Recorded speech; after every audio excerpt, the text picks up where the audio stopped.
Good morning to the ones that are listening to us from Europe.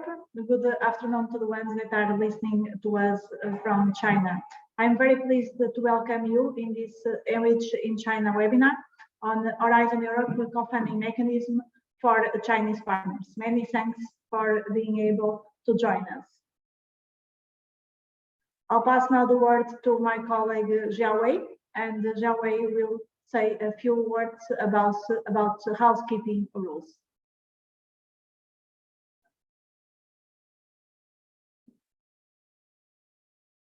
Xiaowei, please. Yeah, thank you, Sarah.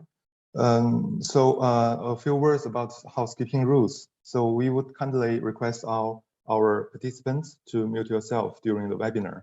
And if you wish to talk, please raise your hand. Then you will be unmuted.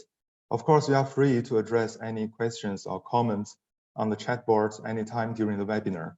After each of the presentation, we will have a short time to have a discussion. And in the end, we will have a Q&A session so that everyone will have a chance to talk and address comments. Then the last request is to keep smile because our webinar is being recorded. And if you wish, after the webinar, we will share the presentations, information about the ENRICH in China community, and the video recording as well, and to all of you if it is necessary. And regarding the agenda, this webinar is about the Horizon Europe co-funding mechanism for Chinese partners. We have invited speakers with different expertise. We will start with Francisco Rocha from SPI, introducing the Horizon Europe funding program and the co-funding mechanism opportunities. Then we will pass to Shu Wang from Chinese Academy of Agricultural Science to have a mutual study about the co-funding mechanism and the application procedures for Chinese partners. Then we will have Mr. Wu Herberg from Eurescom, the coordinator of 5G Drive project, sharing the successful story about his collaboration. Each of the presentation will last for 20 minutes. As I mentioned in the previous slides, we will have a short discussion after presentation, and then we will have a Q&A session for any additional questions. Then in the end, Dr. Sarah Medina will have a final remarks for today's webinar. And a few words to introduce our speakers today. First of all, let's welcome Francisco Rocha from SPI. Mr. Francisco Rocha is a senior international consultant at SPI with an extensive experience in international R&I policies and SME business development. Mr. Rocha was a key team member in a range of European Commission projects under the 7th Framework Program and Horizon 2020, specifically in the field of ICT, high-tech innovation, entrepreneurship, internationalization, social innovation, among others. In particular, Mr. Rocha possesses detailed knowledge of US R&I ecosystem, and a significant portion of his work is focused specifically on the Chinese and US markets. In this context, he has been responsible for the implementation SPI's projects in the USA, financed under the Horizon 2020, and focused on development of B2B partnerships, SME support for internationalization, and promoting cooperation actions between Europe and the USA. Moreover, Mr. Rocha is highly experienced in a number of other EU programs, including COSMO program for the competitive of enterprises and SMEs, Erasmus Plus program for educating, training young and sport, as well as Creative Europe programs. Then we are pleased to have Dr. Shu Wang from CAAS joining us. Shu Wang is a PhD student in the University of Liège University. His research interests are through comprehensive utilization, bioenergy development, as well as sustainable agricultural assessment. He has published more than 10 SCI papers, including resources, conservation and recycling, and biomass and bioenergy. He also receives the CSC scholarship for study abroad. He has participated many international projects, such as World Bank loan, China's economic reform promotion and capacity enhancement projects, and Asian Development Bank Yangtze River Green Ecology Corridor Comprehensive Agricultural Development Project, and has experience for international project application and management. The last but not least, let's welcome Dr. Wu Herbert from EURESCOM.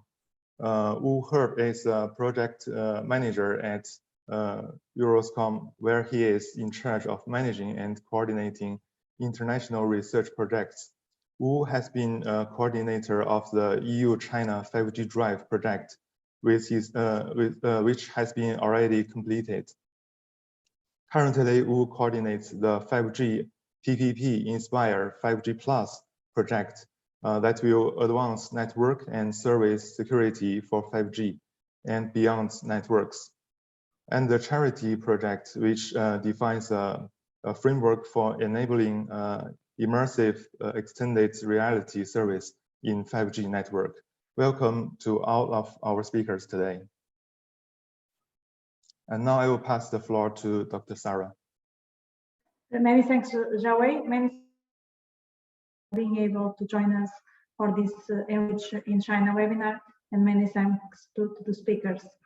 ENRICH in China, this started as an initiative from the European Commission under the Horizon 2020 program, and is now an independent initiative coordinated by SPI. So ENRICH in China's objective is to link different types of organizations from the business, from the research, from the innovation side, from the different EU member states and associated countries with the different counterparts located in China. So we provide all the support on science, technology, and research and development. So we have started our initiative already a number of years ago. We have had many accomplishments, including the organization of many missions to China, and many webinars, many workshops. We also produce a newsletter. We have our website. So you can also follow us through our social media. In terms of service portfolio, it's quite diversified. So we have the innovation, intelligence, and information, where we provide all types of market intelligence and also different types of briefing and information. And you can also join our group in the WeChat, where we post regularly news. And our website has also always updated information, and we also have our LinkedIn. The technology and networking. Report this. The technology networking with different types of consultancy that we provide to our community, and the consultancy services can be one-to-one. So you can have a request how to find the relevant Chinese partner in China, and then we can do the research and find the Chinese partner for you. We also have the Stairway to Excellence capacity building with the different types of training that we provide, like this webinar and the different types of workshops. We have also the new service, the Promo Invest, the investment promotion and support, where we promote the innovation investment and also business opportunities from different Chinese regions in Europe. And here we have a group of soft landing zones located in China that can help on this connection. The one before still, it's too quick. The soft landing zones, they are still before, offered as a transversal activity through the soft landing zones and hubs. So these are the different types of services that we are able to provide. In terms of our community, we have members, we have service providers, and we also have the soft landing zones and regional hubs. So any of you can become a member or can become a service provider. Soft landing zone, you can only become if you are located in China and if you are able to provide incubation space. So our members are located in both Europe and China. They have the advantage of having a privileged access to our community, and also we organize special activities with them. A service provider, you need to have a specific technology that you are able to complement the offer from ENRICH in China. And soft landing zones and regional hubs, as you see in this slide, they are located throughout the mainland China, in Beijing, Nanjing, Shanghai, Hangzhou, and Shenzhen. And apart from providing incubation space, they have privileged access to also funding opportunities and to government support. Next one, please. So here are more details of the different soft landing zones located in these locations. We can also support in other locations throughout mainland China, but these are the privileged contacts that we have. Next one, please. And these are the regional hubs located in Shenzhen, where we also support on the participation of the China High Tech Fair and the Zhejiang province of Zhejiang, the city of Hangzhou, very close to Shanghai. That is a very nice city, with a very nice university.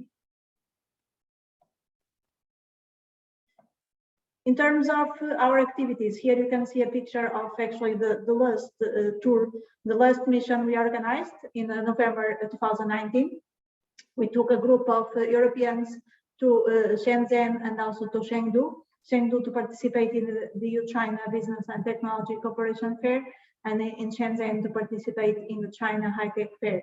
So we hope that next year we can restart again the missions to China, and all of you are invited to join us. This is a partnership that we established and helped Marius Schuster. He attended our ENRICH Innovation Tour in Chengdu, Beijing, and Qingdao.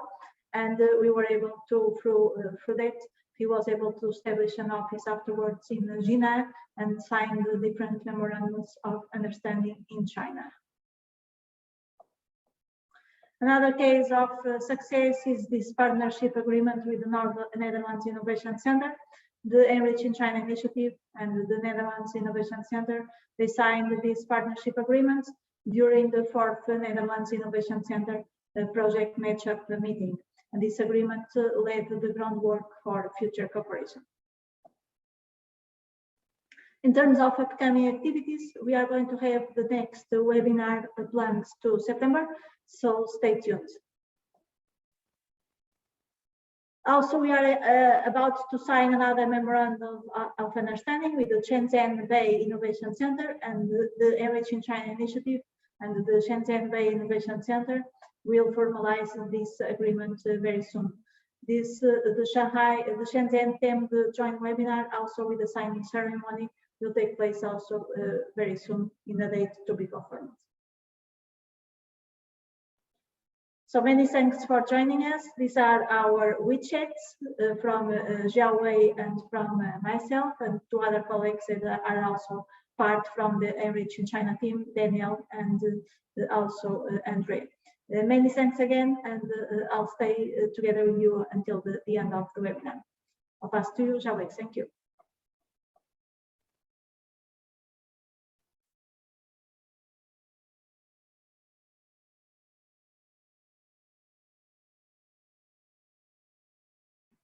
Okay, thank you, Sarah. So now we will pass the floor to our guest speakers. And first, let's welcome Mr. Francisco Rocha from SPI. Now the floor is yours, Francisco.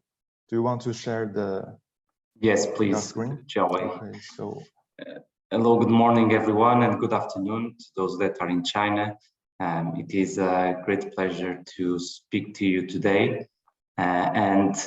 This slot, this presentation is going to be focused on the Horizon Europe program. That is the European Commission program for research and development that has a lot of opportunities that can be interesting for European and Chinese cooperation.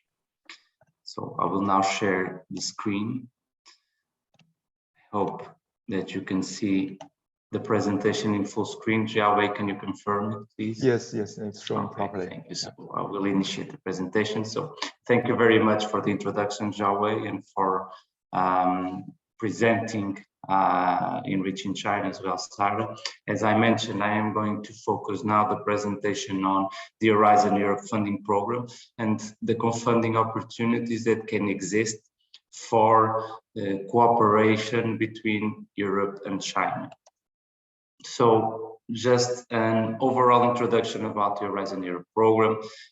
Probably most of you have heard about the program, have already participated in this initial stage of the program, or maybe are aware of the previous research and development program of the European Commission, which was Horizon 2020, where ENRICH in China actually started, as mentioned by Sarah. But now Horizon Europe is the new program for research and development, and it's actually the largest research and development program ever from the European Commission. And it started actually last year in 2021, and it will have the duration of 7 years until 2027, with a large number of different opportunities that exist for supporting the European Commission, the European Union in research and innovation. So you have there on the slide some of the objectives of the program to maximize the impact of the European Union strategic priorities, strengthen European science and technology, fostering competitiveness at the industrial level, supporting innovation, etc.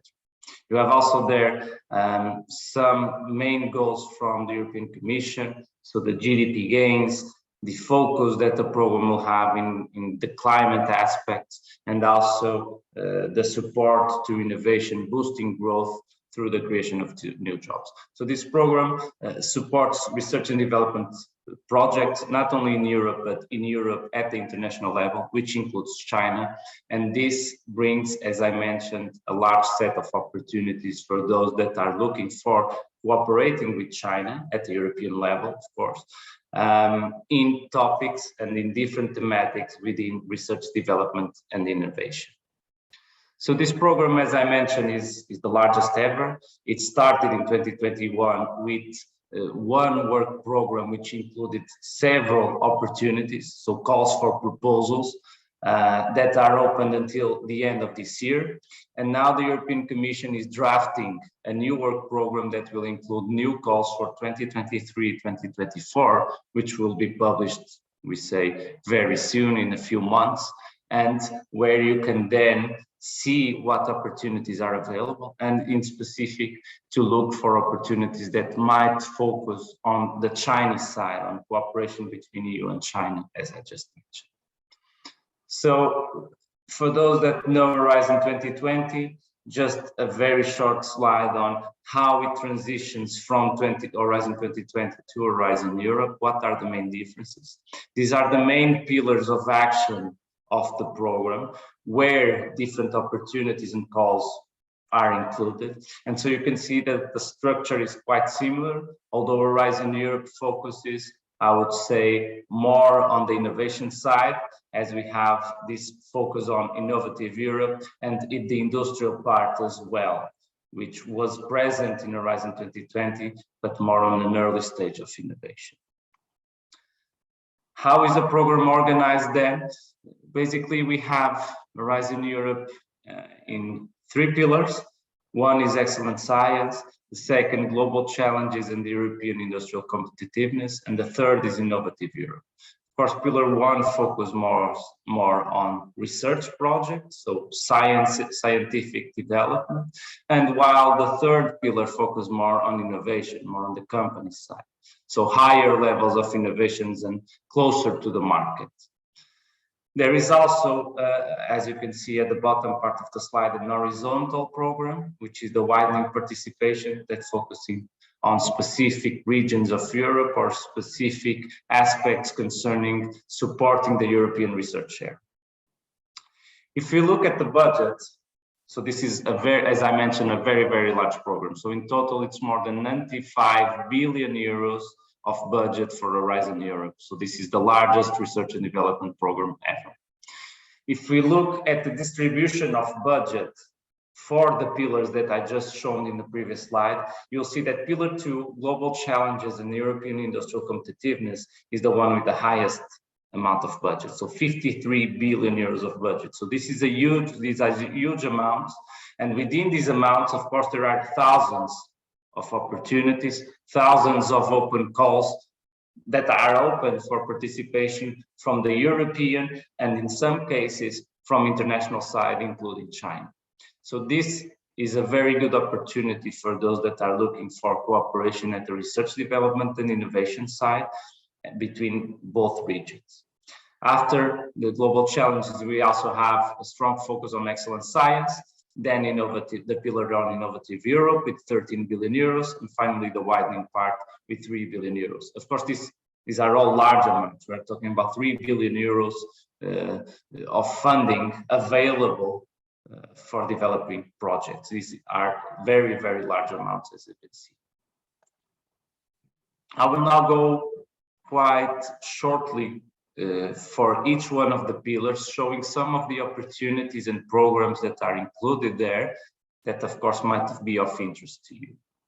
So starting with Pillar 1, which focuses on the excellent science, as I said, this pillar is not as close to the market as the other two ones, but it includes a large range of opportunities from the scientific and research side that can be very interesting. And of course, it promotes, whenever it's possible, international cooperation, including international cooperation with China, of course.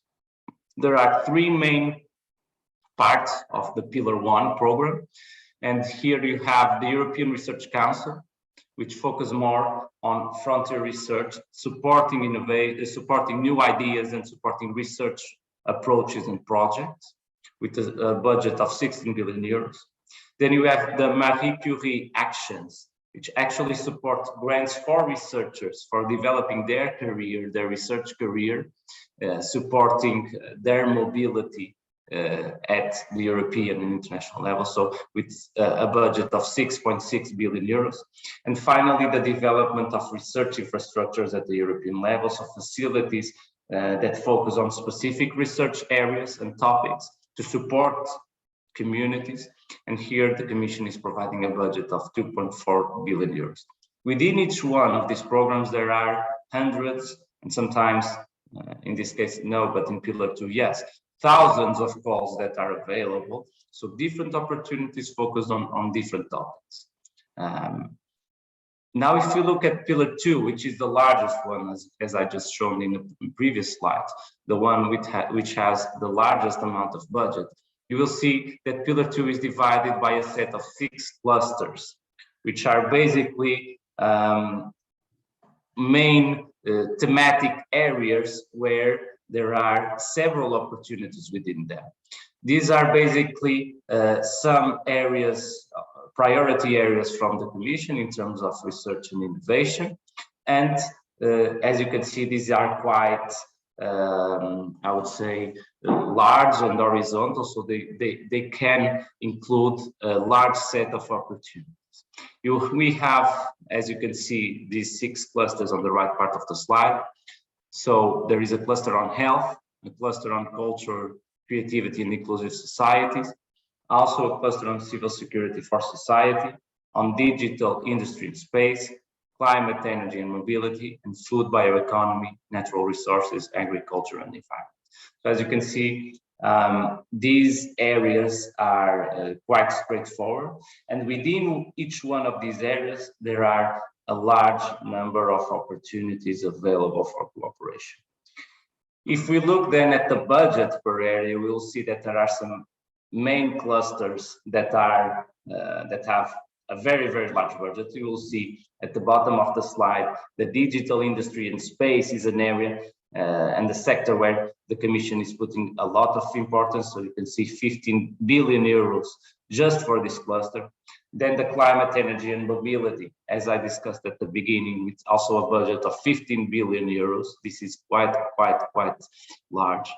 And then you'll see that health and food, bioeconomy, etc., stands in the second tier of budget with around 8 to 9 billion euros of budget. And then you have the two clusters that have the least amount of budget, which are the cultural, creativity, and inclusive society, and civil security for society with 1.6 billion and 2.28 billion. Of course, we are saying these two, for example, these two clusters have the lowest budget, but in reality, these budgets are huge. We are talking about 2.2 billion euros just for cultural, creativity, and inclusive society. So we are talking about a very large number of thousands of calls that will be launched during the program, and that will be available. So you can see the range of opportunities available is quite interesting. Just some examples of areas of intervention that exist in each one of these clusters. Of course, I will show in a later slide how to access the Horizon Europe webpage and how to search for these opportunities in practice.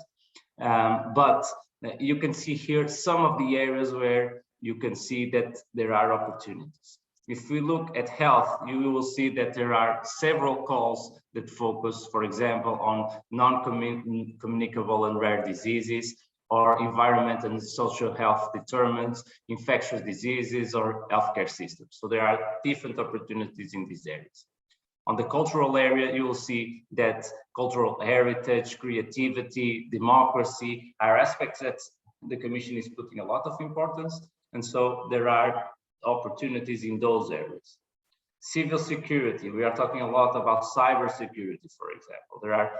The Commission is giving more and more importance to this, and so more budget is available for projects that focus on cybersecurity, either more on the research side, as well as in the innovation of developing platform solutions for cybersecurity.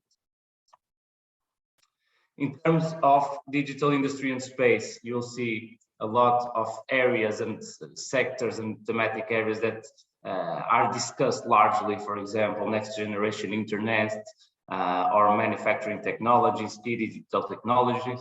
On the climate side, again, smart mobility, everything that is related also with smart communities, smart cities, energy storage. So these are areas and thematics where the Commission and the Horizon Europe has a lot of opportunities.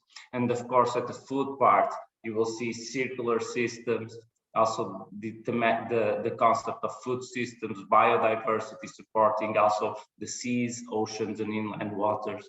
So these are some of the examples of areas and thematic thematic areas of interest that the Commission is providing funding for new projects in research and innovation. Now, if we look at Pillar 3, again, this Pillar 1 focus more on research, Pillar 3 more on innovation, so in solutions that are closer to the market. You will see that here we have three main programs that are focused on supporting market breakthroughs, new market innovations, and supporting the innovation ecosystem. This is actually a pillar that focuses on, through a bottom-up approach, on developing solutions for creating new innovations to the market. So first, you will see that there are three main programs. The first is the EIC, the European Innovation Council, with 10.11 billion euros. This includes several opportunities for companies and for entrepreneurs that want to develop their businesses, that have or that want to expand their business, for example, at the international level. There are several programs within the EIC that support innovation and that support the development of internationalization and of missions at international level, including for China, for example. So there are several opportunities for these types of entrepreneurs and companies. There are also the European innovation ecosystems that focus on bringing together different regional and national actors. Here, the budget is smaller, with 527 million euros of budget. And finally, the EIT, which focuses on bringing together key actors from research, education, and business to work together for developing innovation. This is quite interesting as well when we think about consortiums of different types of organizations to apply for this program. Finally, I just want to go briefly through the widening participation and strengthening the European research area. So this is the horizontal pillar that is shown on the slide. And basically this includes 6 types of opportunities, mostly focused on supporting the European research area and on enlarging the participation of European countries and actors in Horizon Europe. And this goes through different programs that are and different support actions that are shown there, which I'm not going to go through detail, but in case you are interested, of course, this is something also to look into. There are very interesting opportunities to look at, especially when we think about regions in Europe that are less developed than other countries, for example, in Northern or Central Europe. Now, all of these can be consulted and found in the European Commission website. There is a portal that is the Funding and Tenders portal, where all the opportunities of the European Commission are included within all programs that the European Commission promotes. This is not only Horizon Europe, but other programs as well from other agencies of the European Commission, from other DGs. But everything concerning Horizon Europe, you can find it here. The Funding and Tenders portal, you have the link there.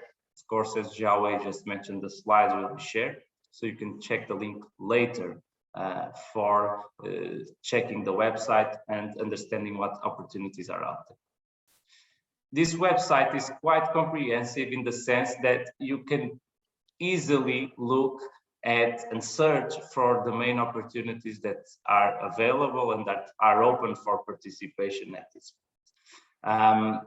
One of the main functionalities is thus this searching tool, where you can look for opportunities that are open, you can look for opportunities that were open before, and within specific topics, you can look for keywords such as, for example, international cooperation or cooperation with China, and you will see what opportunities are shown in the platform and what are the open ones that can be available. Of course, this can be accessed through this link that is available on the slide. The slides will be shared so you can check it later. Besides that, the portal also includes all the guidance materials, all the relevant documents that are available.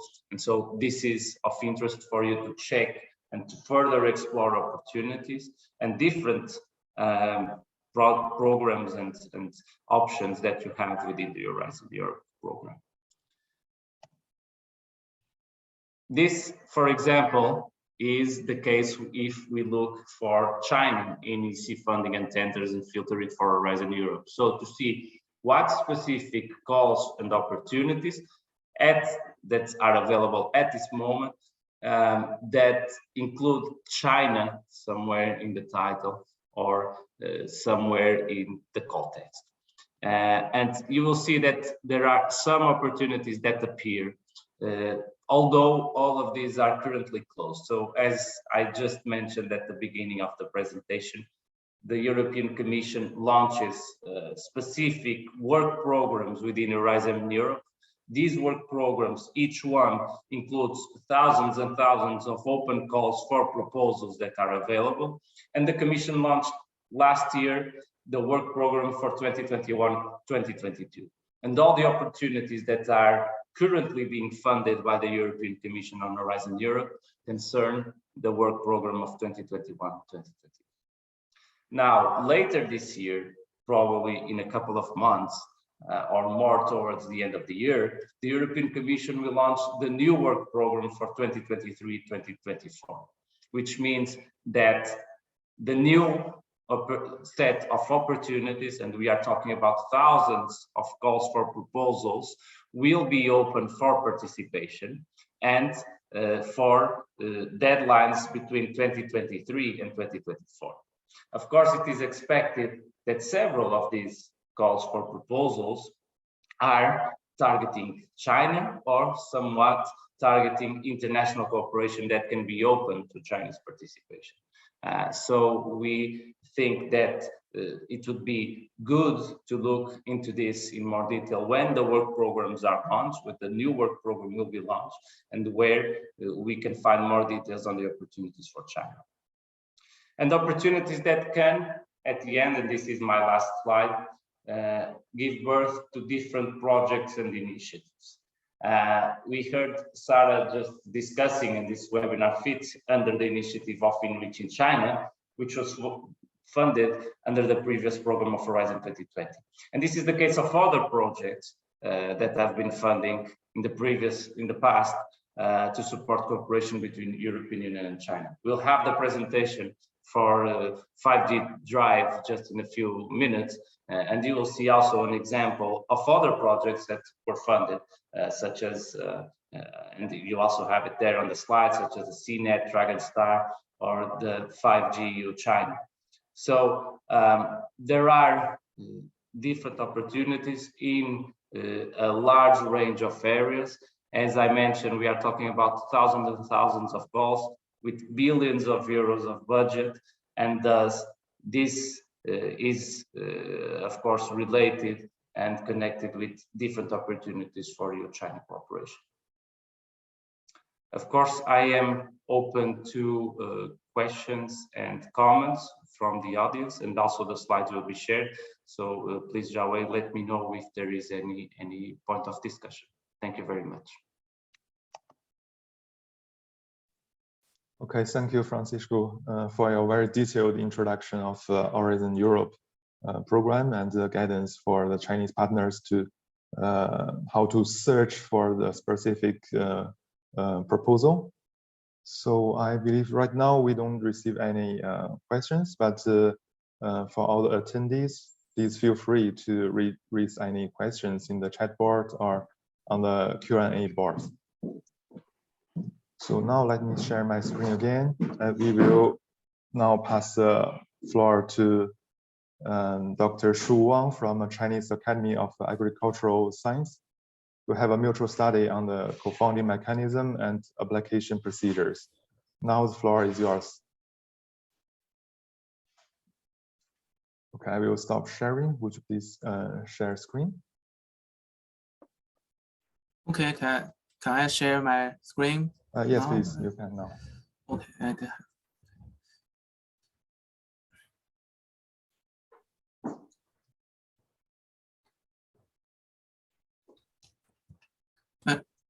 Jiawei, can you see the screen now? Yes, it's showing properly. Okay. Yeah. Thank you. Good morning and good afternoon, ladies and gentlemen. I'm Shu Wang. I'm the PhD student at Laboratory of Biomass and Green Technology, University of Liège, Belgium. Many thanks for the invitation from Dr. Jiawei. The title of my presentation today is Mutual Study, Co-Founding Mechanism and Application Procedure. Today, I will share my experience. Let's begin. The content of my presentation can be split into 4 major components: general information, requirement, procedure, and tips. I will specific on the Chinese partner for applying the funding. For general information, the name of the project that we are talking about today and applying for is called Intergovernmental International Cooperation in Science, Technology, and Innovation. It has 13 directions, 108 projects, 337 million Chinese yuan funding.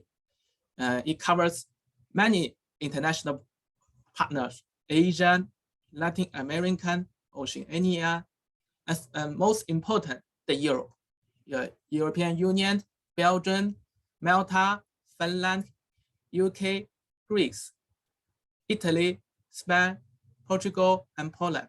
They all are in the scope about this project. The topics about what this project interests. China wants to work together to tackle the challenge of a series issues with international partners, such as global change, food security, energy and resource shortage, population and health, as well as environmental pollution. Upholding the concept of mutual benefit and win-win, the Chinese government supports intergovernmental scientific and technological cooperation projects with relevant country, regions, international organizations, jointly solve global problems, promote economic and social development, and make due contribution to building a community with a shared future for mankind. Here, I will take an example of China-Belgium project.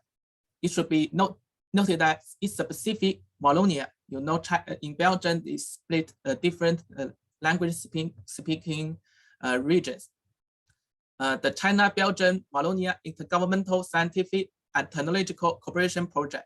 It has 6 topics: biotechnology and health, information and communication technology, and microelectronics, aerospace, recyclable materials, agriculture and food science, environment and green technology, including but not limited to new energy, green buildings, sustainable urbanization.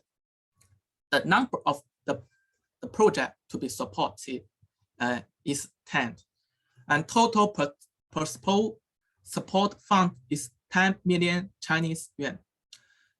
Some of my taking the advantage of studying in Europe, some of my colleagues, they have, with their connection, and they have successfully in China applied this funding and project to support their research, the international corporations.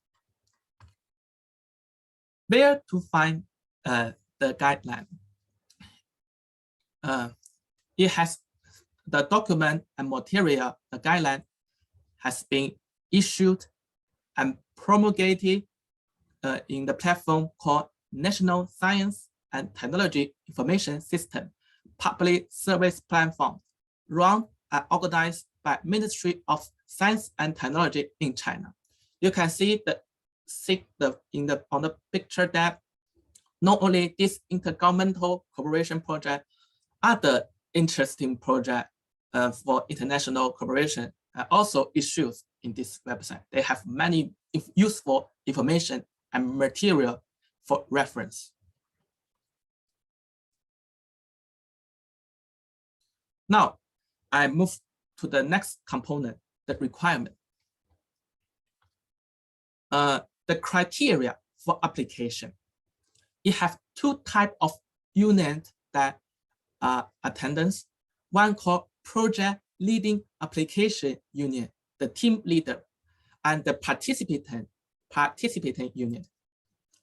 They should come from scientific research institute, university, and enterprise, registered in mainland China, have independent legal person status, and the registration time is before June 30, 2021 for this year's application.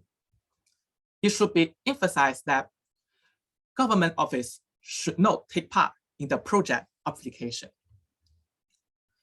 The project leading application unit, project participant unit, and the project team member have no record of serious untrustworthy conduct in scientific research and credit blacklist record. It's called the integrity for our researcher. For any misconduct in doing research, you know, in China, sometimes they will be announced by the national funding. It will not allow for further application for new funding.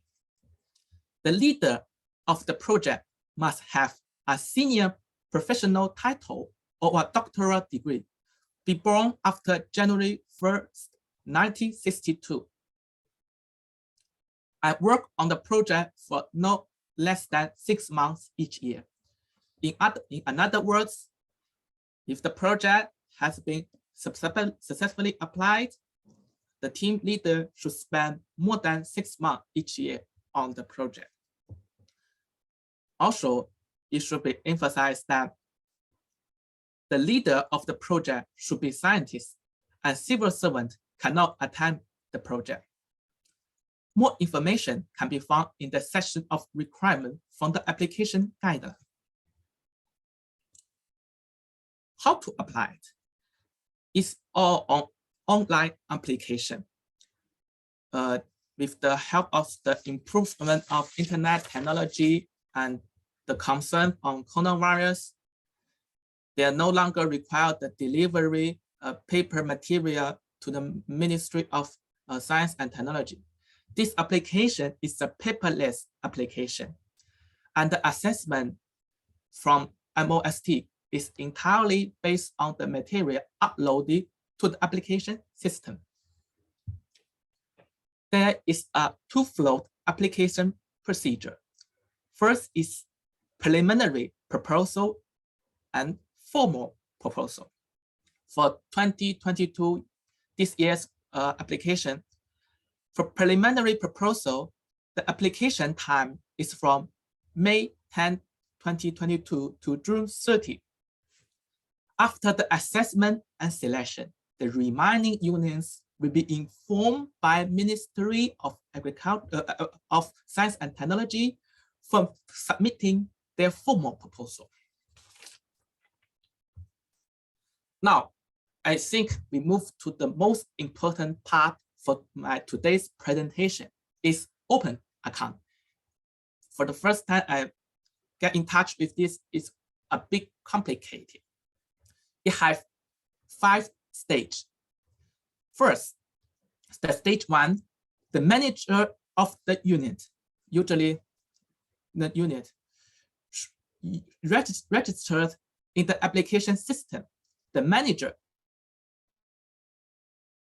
usually is the technical or administrative staff in the university or institute, or in some in Department of Science Management, and create the project in the application system. On stage 3, the manager authorizes the users, the leader of the project, the user is the leader of the project, to fill and submit the application. On stage 4, the manager of the union verifies the application and sends it to the recommendation department. On stage 5, the recommendation departments verify the application and recommended it to the Ministry of Science and Technology. Some of you may curious about what is recommendation departments for. In China, it is for endorsement. Here I show the list of the specific recommendation department. It has major 4 types. First is called Department in State Council, like Department of Education. The Ministry of Education or Ministry of Agriculture and Rural Affairs is the Department in State Council. The second is called Provincial Science and Technology Department in each province. For example, Beijing Science and Technology Department, Guangdong Science and Technology Department. The third type is called Industry Association. For example, industry for engineering, industry for steel, and so on. The fourth type is called Innovative Strategic Alliance.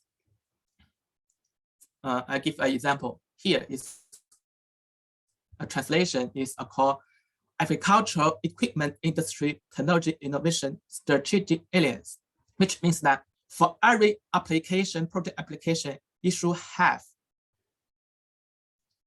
the endorsement from above mentioned recommendation department.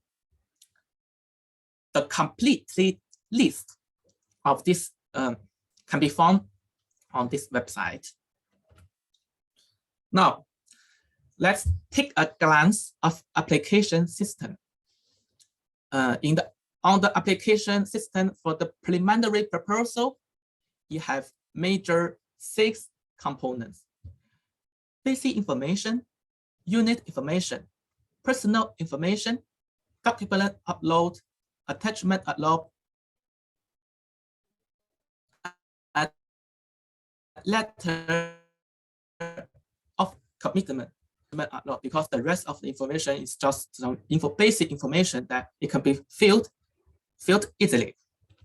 The content of the preliminary proposal, you have also have major 6 components.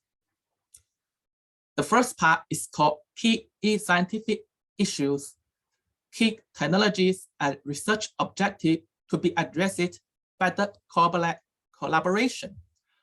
500-word limitations. The second part is called main research content, 1,000-word limitation. The third part is called innovation, 500 words limitation. And the fourth part is called research work basis and cooperation basis, 500 words limitation. The fifth part is called research background of project leaders, 500 words limitation. And the final part is called the cooperation research. It has 1,500 words limitation.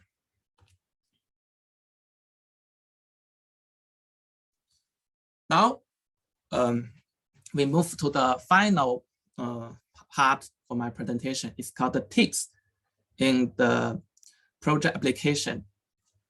This is my personal information experience that I would like to share. The first is called open account.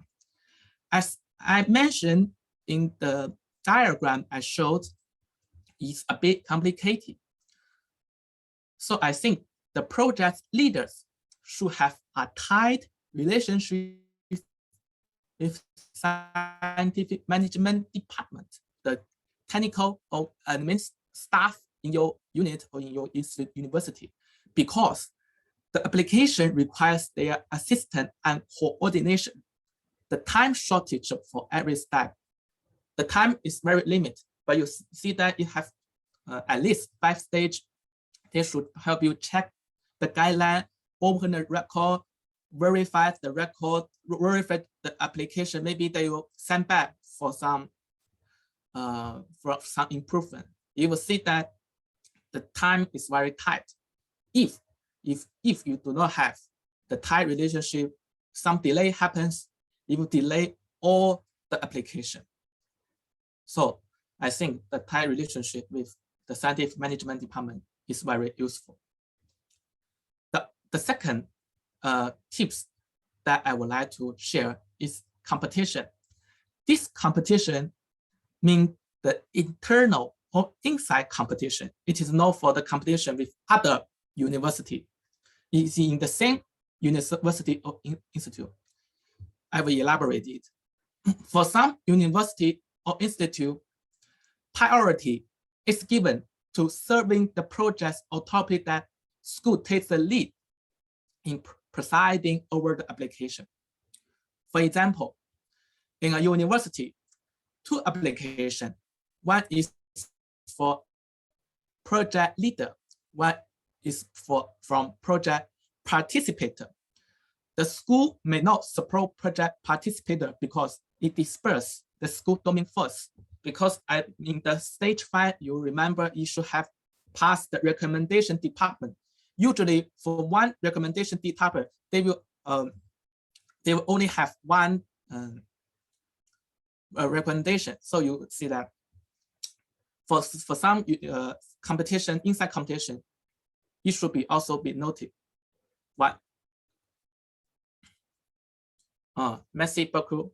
Thank you very much for listening to today's presentation. For more inquiry, feel free to contact me. Thank you. Thank you, Jiawei.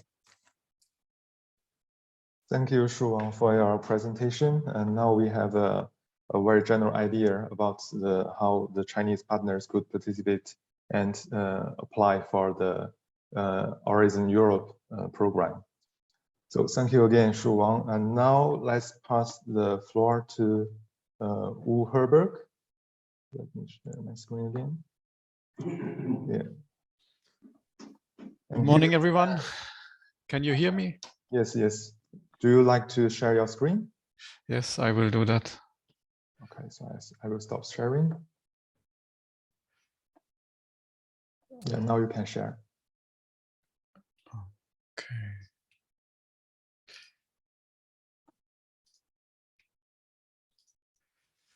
Okay, I hope you can see the presentation.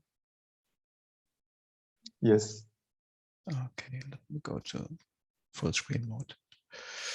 Okay, thank you, Jiawei, for the kind introduction, and thanks for inviting me to this webinar and to give some report from the activities that we have done in the 5G Drive project. The presentation itself was prepared not only by me, but also together with Tao Chen, who has been the technical manager. He is with VTT, but I will be presenting only today. Okay, let me start with giving some brief overview of the 5G Drive project. So 5G Drive, the goal of 5G Drive was to bridge the 5G developments in Europe and China. And the activities that we had planned for that was mainly through joint trialing activities, but also some research in order to facilitate the convergence of technologies and also to look into spectrum aspects and business. 5G Drive was originally designed to be 2.5 years long, but we got an extension by 4 months, which was mainly in order to catch up from the issues that we have got by the pandemic restrictions. So the project was running from September 18 to June 21. And yeah, just to also put it into the formal context, it was a research and innovation action funded under Horizon 2020. I put here on this slide an overview of the partner organization logos. You can see on the left here, these are the countries, the partners we had in 5G Drive, and from the logos we had, I'd say all a good mix, all different kinds of organization. We had telecom operators, as you can see, Orange, OTE. We had a number of SMEs. We had quite good participation from academic institutions. We had BMW, which was important for our car automotive use case. And what is not shown here in the logos have been the 5G equipment vendors which supported our activities through the close cooperation they had with some of our partners. And these have been Nokia and Huawei, but we are formally not part of the consortium. Okay, yeah, when I said the goal was to bridge 5G developments between Europe and China, and here in 5G Drive Consortium, you see we have only European partners, then it's obvious that we needed a counterpart on the Chinese side. And I give some more information on that in this slide here. So 5G Drive has collaborated for the activities with the 5G large-scale trial project. That was a project in China coordinated by China Mobile with about 10 participants, both from manufacturers, a good amount of manufacturers, but also from research institutes. The scope of the activities was to look throughout the whole, let's say, equipment chain, starting from the terminal over the radio access network, transport network, core network, and also looking at some selected 5G services. And we had a number of trial sites available on both sides. We had 3 on the European side, and you can see that here in the circles on the right-hand side. The blue ones have been the ones in Europe. So one was in Espoo, which was provided by VTT, so in Finland. Then we had University of Surrey with the 5G IC, and also the joint research center of the European Commission, who was also a partner in the project, in Ispra in Italy. And you can see on which type of activities they were focusing. On the Chinese side, we had in total 5 trial sites. Yeah, the chart here on the left should depict how we approached and what was the scope of the activities. You can see the 5G Drive Consortium here, then the 5G Large Scale Trial Consortium in China on the other side, and both we were jointly addressing the activities reaching from technical innovation in the more research type of fashion through to the joint trialing activities.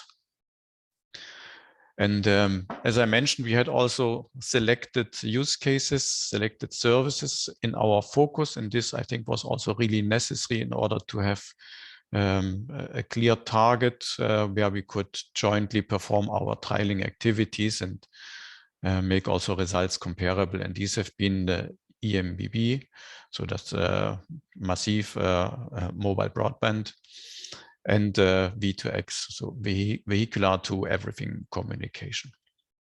That have been the 2 use cases we had in the scope. I should possibly also mention here briefly how that got started. So, and I mean, before the actual project started, preparations for that were done by the European Commission in discussion with the ministry in China. So they agreed to have a joint activity with 2 twinning projects, one in China, one in Europe. And then on both sides in both countries, calls were launched. In Europe, part of the EC work program, and in China, in a comparable framework. And then applications could be submitted, and one project was selected on both sides. So that were then to cooperate. And already in this preparatory phase, of course, it was necessary to say what the scope of the activities should be. So saying that we do joint trialing on EMBB V2X, that was basically a requirement for participating to the activities. So that would be something that both parties would need to be conformant to. But beyond that, we had a large amount of freedom in order to decide how we actually wanted to implement the activities. So that's just the background on how this started. Yeah, then the usual proposal submission evaluation process. And then finally, when it was clear, we were brought into contact with each other. Okay, I have prepared a few slides to show a little bit on what we have done on the technical activities, although I am not going into details of the technical results, but just to show a little bit what we have done. So regarding the trial activities on EMBB, I think you cannot read very well the heading of my slide because it's somehow hidden by the control. I'm not sure how I get away with that. But anyway, so EMBB is the first use case that I mentioned we had in scope. So we did some tests, some preliminary tests on the European side at the University of Surrey, but also in Espoo by VTT. You can see here, for instance, a map of the Surrey EMBB site and some test equipment that we have used. At that time, we did not have access to 5G handsets. So therefore, we just used some 5G CPE equipment and the laptop in order to do the measurements. And here on the right-hand side, you can see a map of the Espoo EMBB site. And yeah, the tracks that you can see here were the paths where the car was going in order to do the tests. In 5G IC at the site, they were not using a car here, but just this kind of transport wagon in order to move around in the area. Okay, and then, yeah, also to mention that very soon we also started some joint trialing activities in China. They were coordinated, of course, by China Mobile on the Chinese side. Likewise, we did that for the European part on our side. And we had two periods of joint testing, one before summer 2019, one after summer with some more advanced equipment that was available then and installed, deployed in the trial sites. Okay, then let's also look into the vehicular to everything V2X part of our trialing activities. Here again, ESPO was participating, was providing a trial site, and they were doing some automated driving tests, also investigating into hybrid positioning in order to achieve a better precision. And looking specifically into the GLOSA, which is the, as you can read here, green light optimal speed advisory use case that basically tells the driver what speed to choose in order to arrive at green traffic light at the next traffic light. And then the intelligent intersection use case, which was aiming at improving the protection of vulnerable users, I mean pedestrian, for instance, or bicyclists. Okay, and then in addition, we had the ISPA site at the JRC that you can see here. And they were mainly focusing on doing a coexistence test between the LTE V2X and ITSG5 standards, which are two different standards that exist and can be used for vehicular communication. And yeah, also had some field test of GLOSA there. That's a bit outdated, say under preparation, because that has been done meanwhile, of course. You can always see here some deliverables in which the results are reported. So if anyone has interest in that, you can download that from the 5G Drive website. Okay, and then some more details with some more photos. Just to give again some idea here, the cooperation that was a visit in China at one of the trial sites. You can read here at Hangzhou in July 19. And here some more photos for the SA trials that we have done after summer in 2019. Okay, you can read the details here. I don't want to go into technical details now, but focus maybe a little bit more on the joint things that we have done. And also I have one more slide a bit on the lessons learned. So here on that slide, you can see some joint activities that we have done, not only in the technical area, but also showing the joint project kickoff that we had in China. And also some presentation of results by both projects here, me as representing 5G Drive, but here on the representative, the coordinator on the Chinese side, Dong Wei, giving the view on the cooperation. Okay, then coming closer to the end, I'd like also to give some feedback, some summary of some lessons learned that we had in this joint activity. So what I think what was an important starting point is to signing a collaboration agreement between both the Chinese and the 5G Drive twin projects, in which we have basically declared our willingness to cooperate, which of course was obvious anyway, but also then a look a little bit into defining what we plan to do, what we plan to exchange, what kind of data and what forms, etc. And what specific areas are for the cooperation. So that I think was a really important foundation. Then for our project for 5G Drive, I think a large advantage was that we had a few native Chinese team members in our consortium, which really helped tremendously because for instance, some of the trial reports prepared in China for the Chinese trial were in Chinese and not available in English. So we got them in Chinese, and then our team members translated them, the essential parts. We were summarizing in audio conferences on the key elements, but also translating, preparing English documents.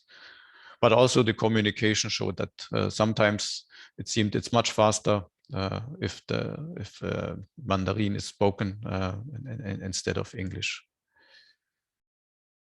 Okay, then yeah, what was also important, I think, was that we had sufficient interaction and exchange with the Chinese consortium in the early phase.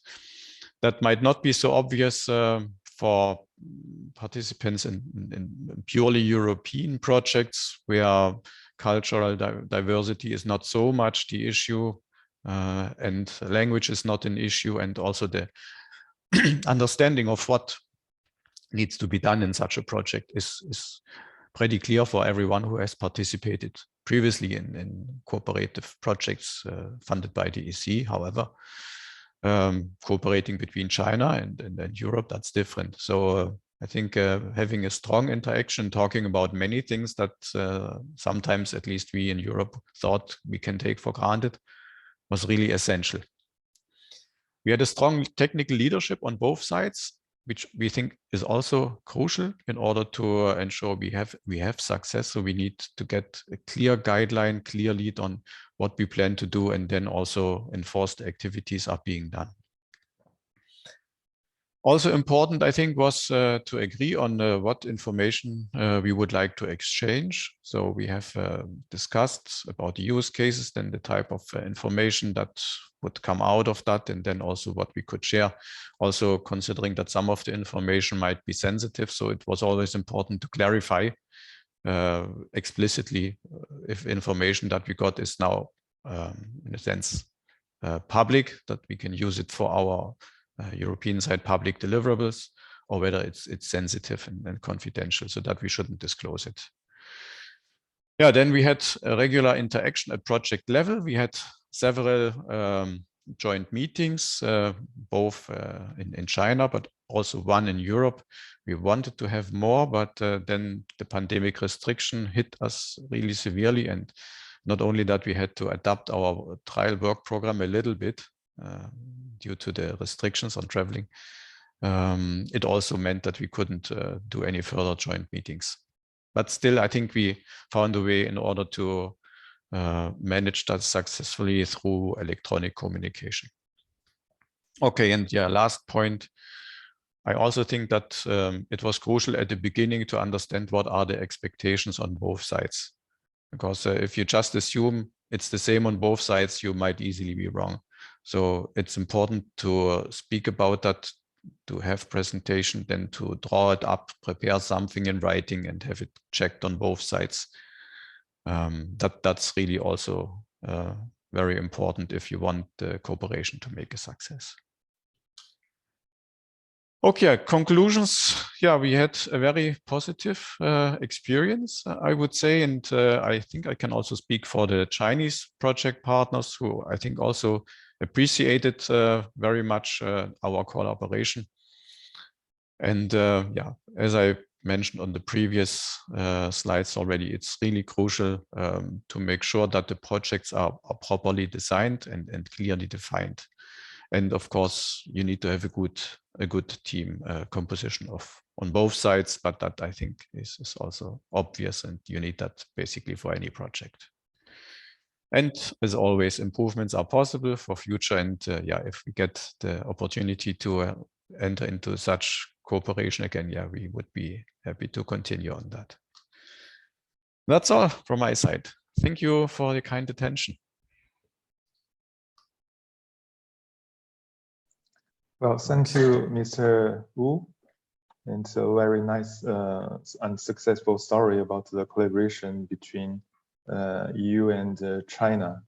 And I believe now we have a good example, and I hope in the future, we will have more examples about this collaboration. And because we are running a little bit out of time, so I would like to share my screen again and to move to the Q&A session.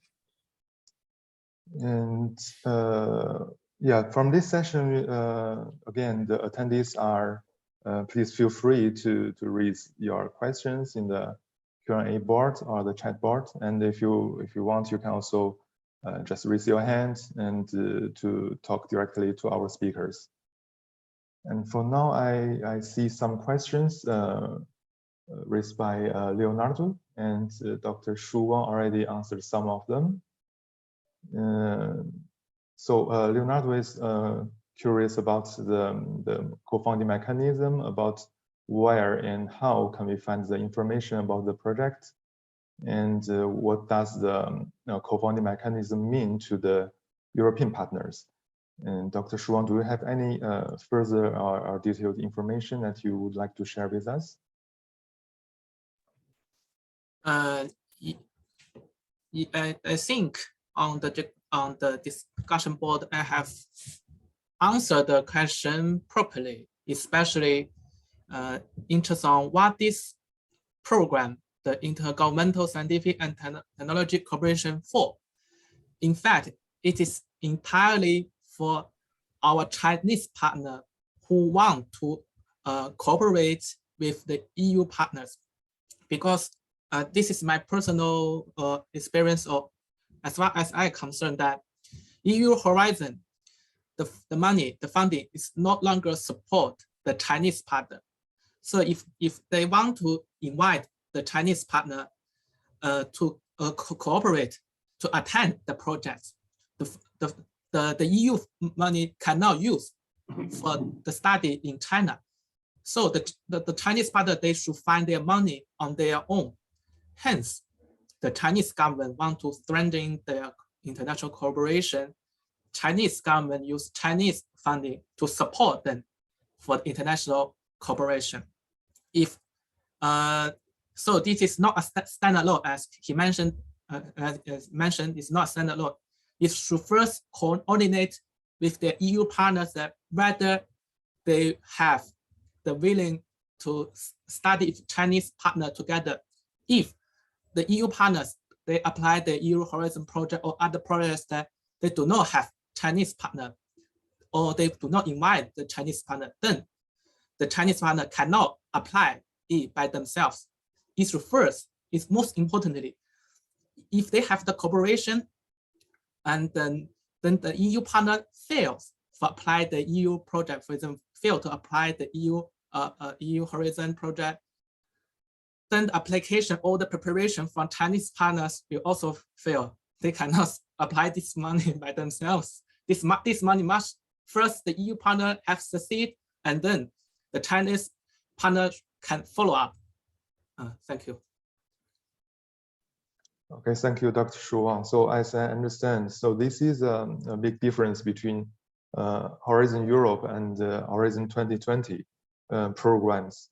So the funding is not anymore applicable for the Chinese partners, and they need to find the funding from the MOST, which is the Minister of Science and Technology, China.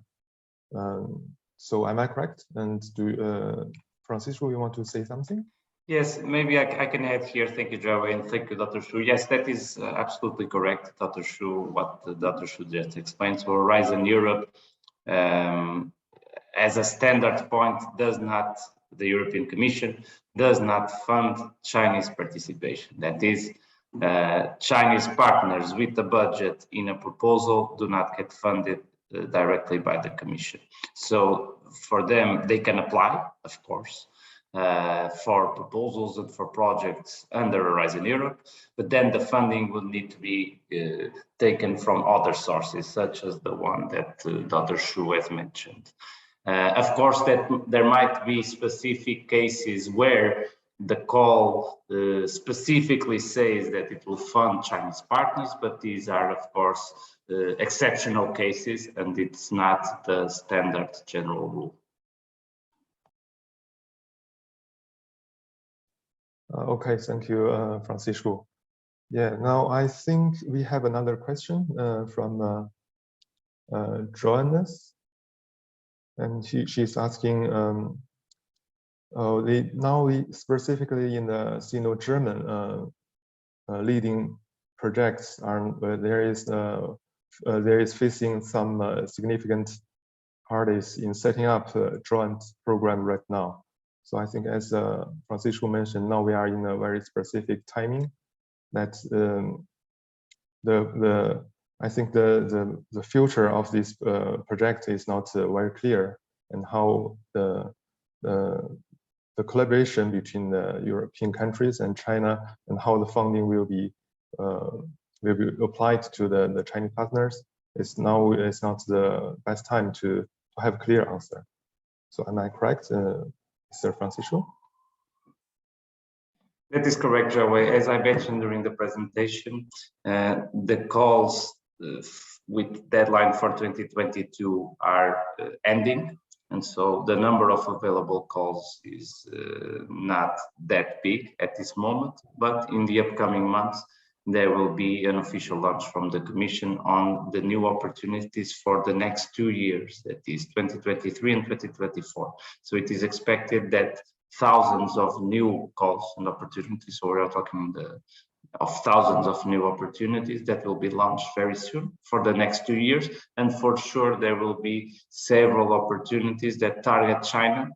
And so that the Commission welcomes Chinese participation for sure. So we could be stay tuned for the new released projects to be launched, right? Correct. Okay. And the last question would be from Mr. Peter. And thank you very much for your kind words. And after the meeting, we will for sure send the slides or the presentations. After the permission of our speakers, we will share the PDF files to all the participants. And also we will upload the recording to our YouTube channel. And we will share the link via email to all of the participants. Okay, if you don't have any further questions, we will pass the floor to Dr. Sarah. Many thanks, Joey.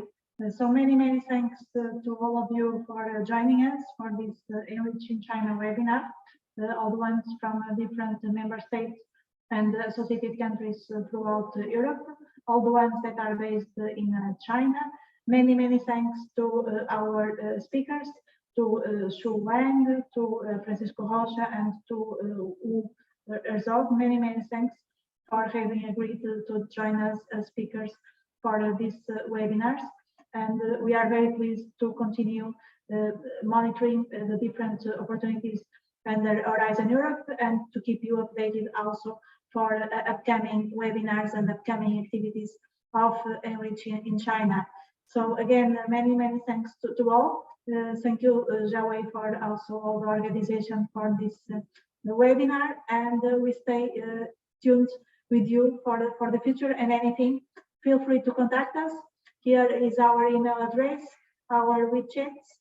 So many thanks again, and have a nice day in Europe and a nice evening in China. Thank you. Thank you, Sarah. Just before we leave, I propose to have a nice picture of all of us.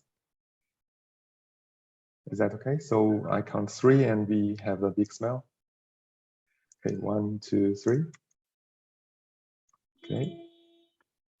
Okay. It's everybody's smile. It's amazing. Thank you so much again. Thank you. Bye-bye. Okay, thank you. Bye. Thank you. Thanks, everyone. Bye-bye. Bye. Thank you. Yeah. Thank you. Goodbye.